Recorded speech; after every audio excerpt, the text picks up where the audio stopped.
These cockpit audio tapes show a mid-air scare on a flight carrying Barack Obama and his campaign was more serious than previously thought.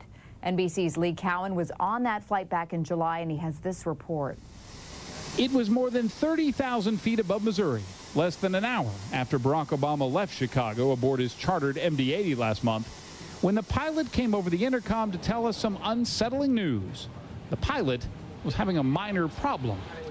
Turns out it was much more serious than that. At this time, we'd like to declare this an emergency and also have CFR standing by in St. Louis. A preliminary investigation shows the evacuation slide in the tail cone of the aircraft had deployed, pressing against the cables that control the elevators, which allow the plane's nose to pitch up and down. At the time, though, the pilot made it sound like the crisis had been averted. The tapes, though, hint that the pilot seemed much more worried than that. Would you like runway 30 right or runway 30 left? Well, which one is the longest?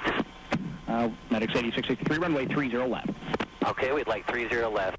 That's when the pilot told the tower just who was on board. Just for informational purposes, we have Senator Obama on board the aircraft in his campaign. Upon landing, the senator said he wasn't nervous, but admitted it wasn't business as usual either. Well, you know, anytime a pilot says that something's not working the way it's supposed to, then you make sure you tighten your seatbelt. The FAA says it was a communications problem, that the tower never told officials the pilot actually declared an emergency. Although that never had any impact on the pilot's recovery and the safe return of the aircraft, it's raised questions about just how serious that in-flight anomaly could have been. Lee Cowan, NBC News, Honolulu.